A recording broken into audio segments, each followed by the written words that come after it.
Kwanza niwapongeze kwa uamuzi mliochukua wa kuadhimisha ibada hii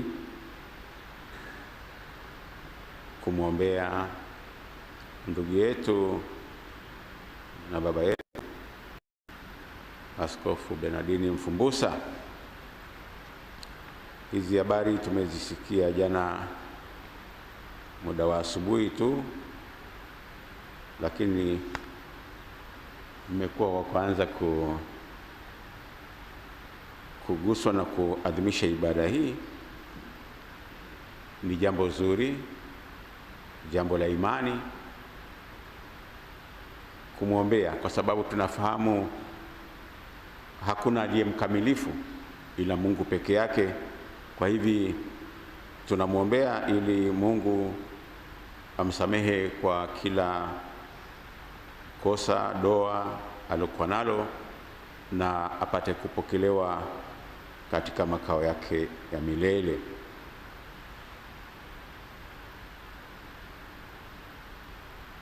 Kwa hiyo nawapeni pole ninyi watendaji wa baraza, lakini tunawapa pole rais wa baraza, madhama na maaskofu wote.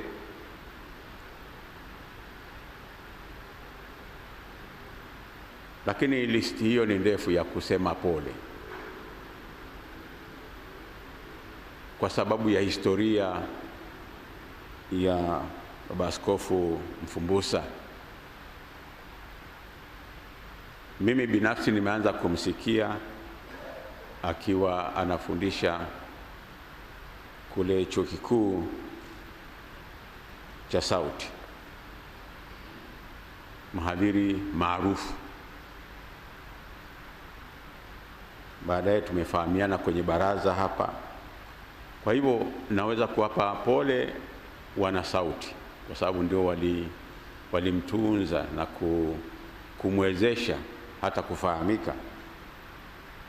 Na alipoingia kwenye baraza, basi ameteuliwa kuwa askofu wa jimbo la Kondoa, jimbo jipya. Kuanza kitu kipya sio rahisi, lakini alifanya hivyo kwa majitoleo makubwa kwa kweli. Kwa hivyo tunawapa pole wana jimbo wote wa Kondoa, lakini ameshakuwa msimamizi wa jimbo kuu la Dodoma pia. Kwa hiyo tunawapa pole jimbo kuu la Dodoma. Lakini humu ndani kwenye baraza, kwenye secretariat, ninyi wanahabari mnajua kwamba yeye alikuwa mwenyekiti wa hiyo tume yenu ya baraza hapa ya mawasiliano. Kwa hivyo ni mtu alijulikana kwa kweli kwa njia hiyo sana. Lakini kwa hiyo nawapa pole wana tume yetu ya mawasiliano.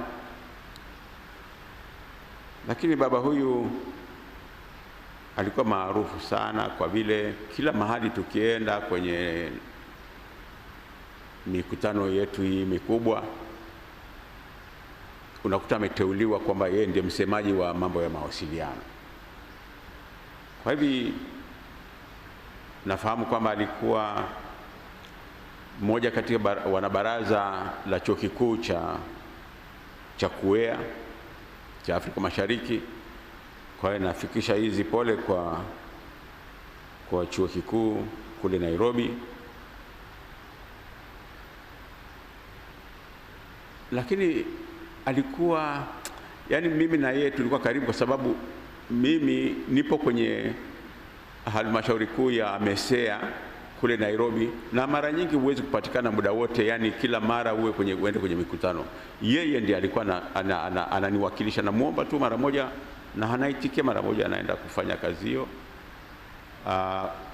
Kwa hiyo jana nimeona kwenye mitandao wa kwetu wa MESEA kwamba wanasikitika sana kwa kweli. Baba Makunde, Father Makunde, unajua ndiye katibu mkuu na rais wetu wa baraza halmashauri hiyo ni Bishop Kasonde kutoka kule Zambia. Kwa hivi yeye amepeleka ujumbe maalum sana kwa sababu anasema ni mtu tunayemfahamu, ni mtu aliyechapa kazi na sisi.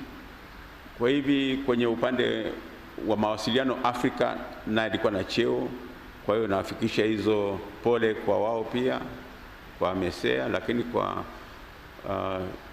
hiyo kamati ya Afrika ya mawasiliano.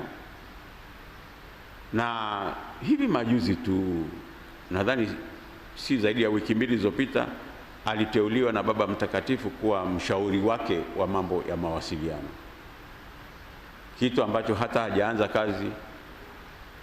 Basi baba huyu Mungu ameamua kumchukua kwake. Tunamfahamu hapa kwamba alikuwa ni mchapakazi, yani muda wote yeye anafikiria kazi muda wote,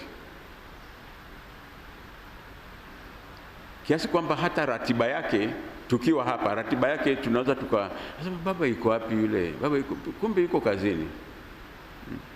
Anachapa kazi kwa sababu kazi zimemzidi, kwa hiyo lazima utafute muda wa pembeni. Wakati mwingine anaonekana kama amekacha mkutano wa kwetu, lakini yupo kazini.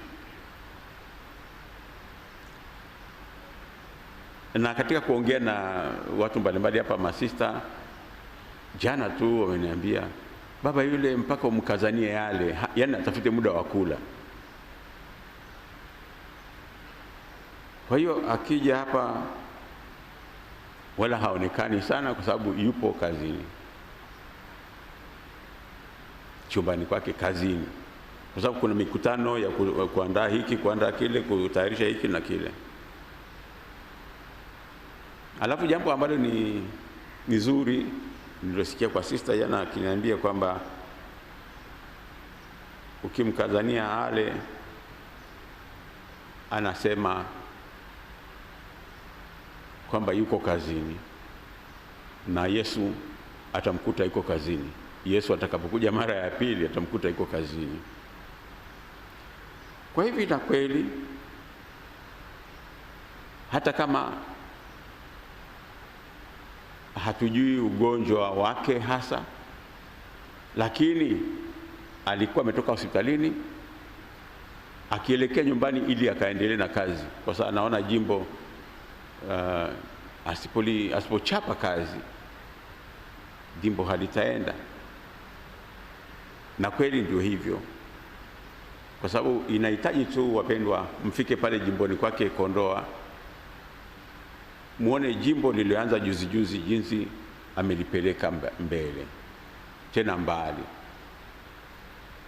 Na ni mtu aliyeamini katika kujitegemea kwa kanisa la Afrika. Kujitegemea, si kwenda kuombaomba kila mara huko kwenye ndege unaenda wapi, si nchi za watu wengine. Hapa mazingira ya Kondoa mnaifahamu pale kwa kweli, kwa kitu ambacho na mimi nitamkumbuka ni amekuwa mkulima, askofu mkulima wa hali ya juu, na pale anapata pesa ya kutosha ya kuweza kuendelea kwa sehemu kubwa ya jimbo lake.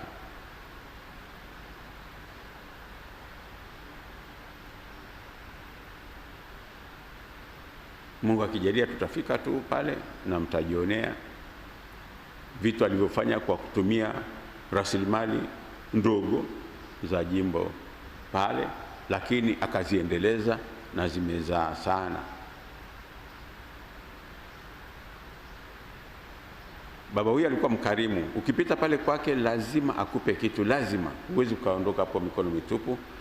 Na kitu ambacho alikuwa nacho maarufu na kimemletea umaarufu ni utengenezaji wa divai.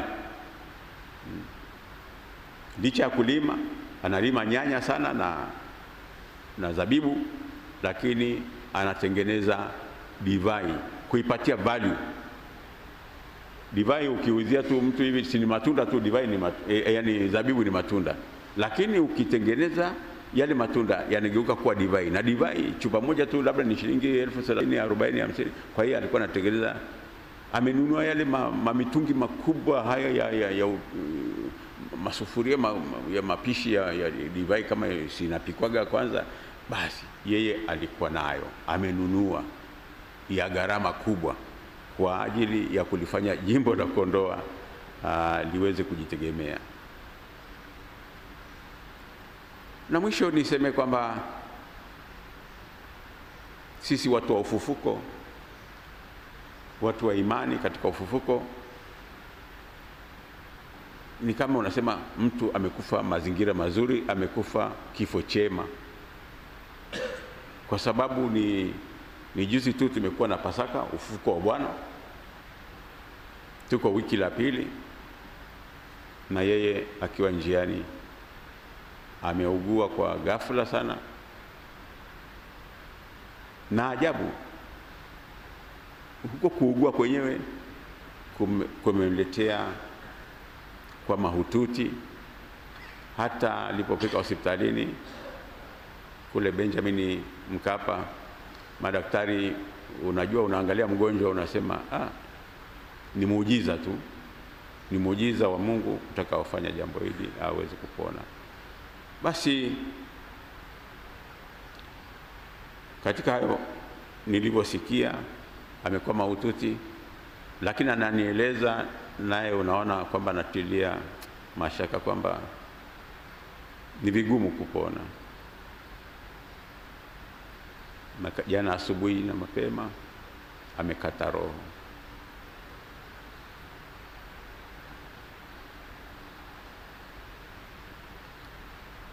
Raha ya milele umpe Bwana,